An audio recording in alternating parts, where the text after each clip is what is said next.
Hey everybody, welcome back to my channel. Today I have another what sold video for you. I was supposed to do it yesterday. Unfortunately, I had a little guy that got increasingly sick.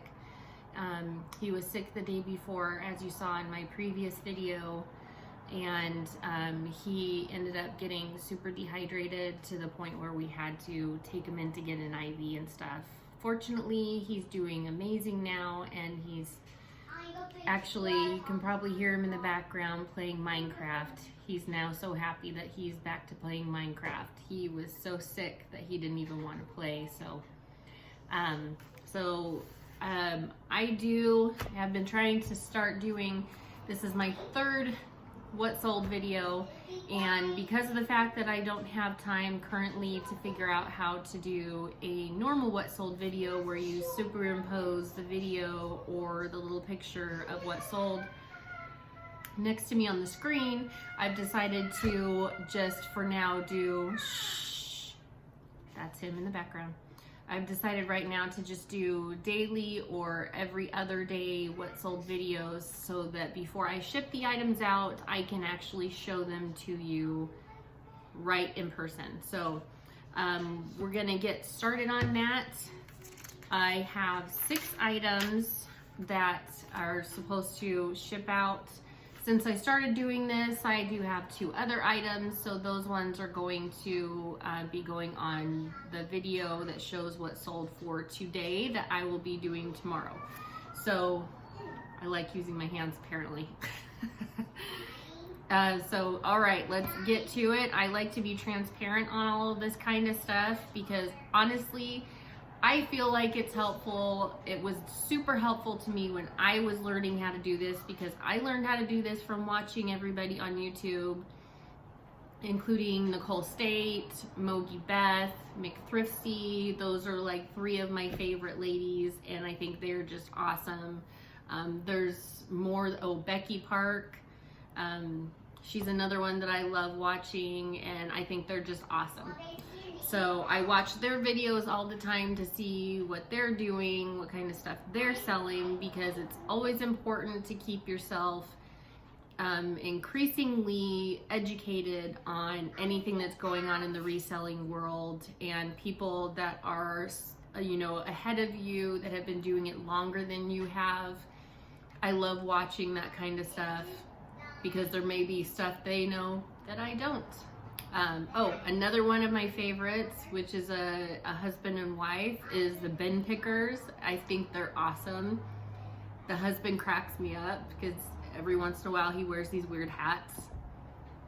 And that's what I did in one of my first videos, had this mink hat, which has sold since. So anyway, let's get started.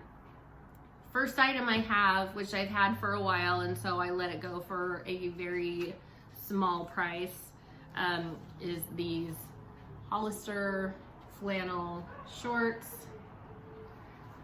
They were originally listed for around $15 because they are a small item.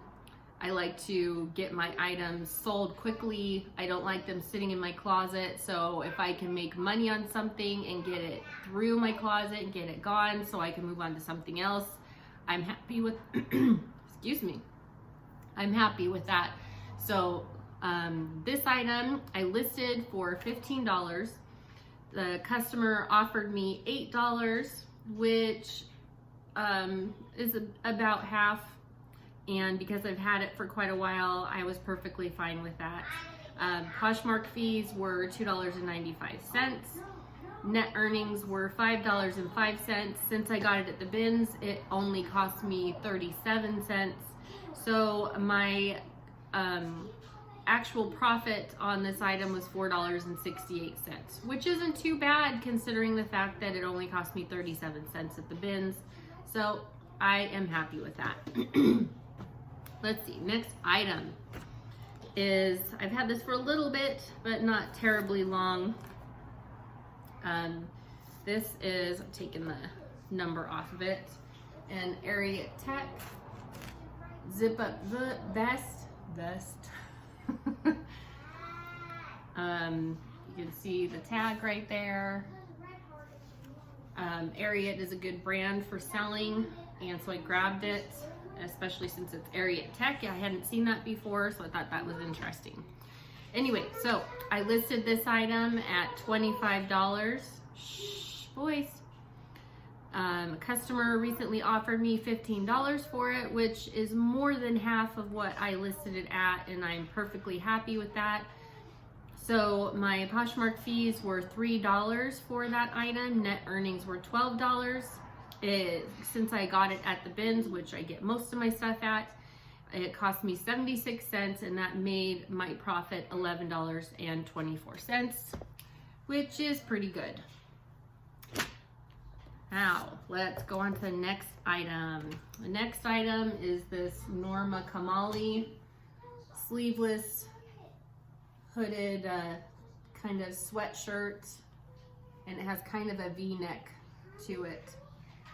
And I knew it was a good brand and it was in perfect shape, and so I picked that one up at the bins. I listed it for $25. Customer offered me $20. So the fees, Poshmark fees for that were $4. Net earnings were $16. Cost of goods, since it was from the bins, was $1.43. So it profited me $14.57. I have all this written down so that because there's like no way I'm gonna remember all that. So anyway, this next item I've had for, I don't know, a couple of months. I got it during the warm season, meaning it was warm outside. Anyway, so this is, from what I understand, I'm not sure if it's vintage or not. It's a Nordstrom brand, from what I understand. It's Classiques du Sport. I'm not big on French right now. I would love to learn it, but I don't know a lot about it. So if I butchered that, I'm sorry. Anyway, so these are just some warm high-rise pants. I believe they're cashmere. 5% cashmere, 5% Angora rabbit hair, 25% wool, 25% nylon, and 40% viscose. That's a lot of different things to go into one fabric. That's crazy. But anyway, they are super soft, kind of a beige, and I think they're just going to be perfect for somebody, especially this time of year. Anyway, those I listed at $25 because I just wanted to get them going. Honestly, I felt like they were worth more than that, but that's fine with me. Anyway, customer offered me $17. The fees for that were $3.40. I'm just stuttering today, sorry. So net earnings were $13.60. The cost of goods were $1.20 because I got them at the bins. That made my altogether profit $12.40. Now, my last clothing item, I do have a pair of shoes on here, is a 100% wool vintage style cardigan. It's from, I think it is vintage, maybe, I'm not sure, Smith & Hawken. And I almost didn't pick it up, but it just had this really interesting pattern, and grabbing anything that's 100% wool during the winter time when you're selling sweaters is always a very good bet, especially when it's items that are like vintage sweaters, vintage cardigans, anything that's 100% wool or cashmere, silk, you know, stuff like that is just a really good bet for the most part, as long as it doesn't have any damage, and this one didn't have any. So this one gave me a pretty good profit. I listed it at $45. The customer offered me $40, so the fees from Poshmark were $8 for this item. That made my net earnings $32 even. Cost of goods were $2.05 since it was from the bins. And that made my profit $29.95. Hi, bud. He's looking at me weird. So that one got me almost 30 bucks, which is pretty awesome. The last item that I have for today, it's the first time I found these, and they do have a good amount of wear on them, and that's why I let them go for cheaper, but they are Tory Burches. And you can see they have a good amount of wear on the inside, some scuffing there, scuffing on the front. I had to scrub up the bottoms quite a bit, and they have some wear on the heels and everything.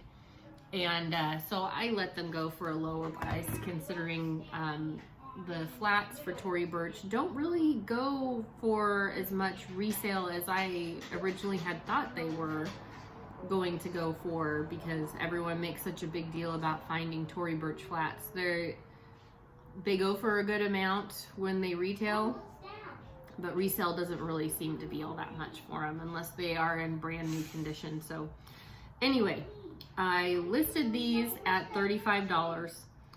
Customer offered me $20, and because they had a good amount of wear on them, I just decided, hey, I haven't had them for that long, that's fine. Let's get some profit off of them, get them out of the closet, and move on to the next item. So fees for them from Poshmark were $4. My net earnings were $16. Cost of goods for those, they cost me with tax. I weigh everything, and then have a way that I determine how much they cost me with tax and everything for each specific item, so that I know how much that item cost me. And so it was $1.32, and that means my profit for these Tory Burch flats were $14.68.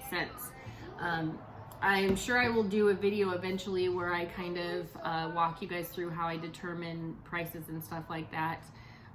However, the basic way that I do it is I use my calculator for the most part.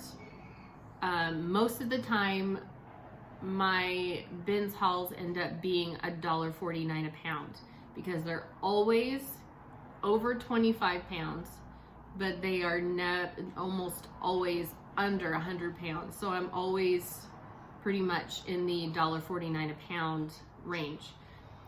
So what I do is I go on my calculator and I do $1.49 divided by 16 ounces, which is how many are in a pound, and then say these were 13.1 ounces, which I use my shipping scale for.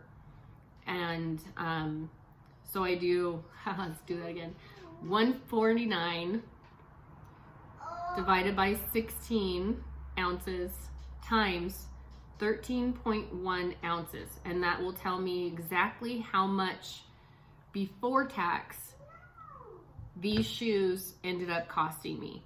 And that's that's what you can do for any item. You know, for instance, you know, there are books and other things, linens and stuff, that have different pricing, so you can do a different mathematical equation for those specific items. But that tells me, I always write down the weight and everything, so I know how much each item cost me, how much I made off of it, and all that kind of information. And then I write it down in notebooks like this, because I will start doing excuse me, a spreadsheet kind of stuff soon. I'm thinking about doing the one from Sarah Stiles, where she has a dashboard and she keeps all the information in there, and it also tells you, gives you information back and tells you what kind of stuff is selling, what your average cost of goods is, what your average sale price is, all that kind of stuff, which is extremely helpful. I just haven't gotten around to having the time to do that yet, because I have to download it and all that kind of stuff. Anyway, so I think that's it for today. Also, one more thing before I go. As everybody knows, election time, unfortunately, is going on right now. Depending on who gets elected, I'm not talking about what my political side is. However, I do know that either way, there's going to be some drama once everything gets set in stone. So what I am going to do tomorrow is to source as much as I possibly can, because if certain people get elected, there could be more rioting. And if you live in a major city, trying to get to those bins or thrift locations where you typically go to in a major city, like I live next to, I go to the bins in Salt Lake City, could prove to be very difficult or possibly dangerous. So I encourage all of you to get as much of your sourcing done as you possibly can this weekend. That's what I am going to be doing. That way, if there are any problems coming next weekend or next week, I have plenty of stuff in stock, or use your death piles or anything else you can. Just be safe out there, because I know things have been bad. My brother-in-law lives in Portland and he works for the Portland jail down there, and it's not pretty. So anyway, all of you stay safe out there, and I will see you guys tomorrow when I do my next What Sold video. Love you guys. Bye.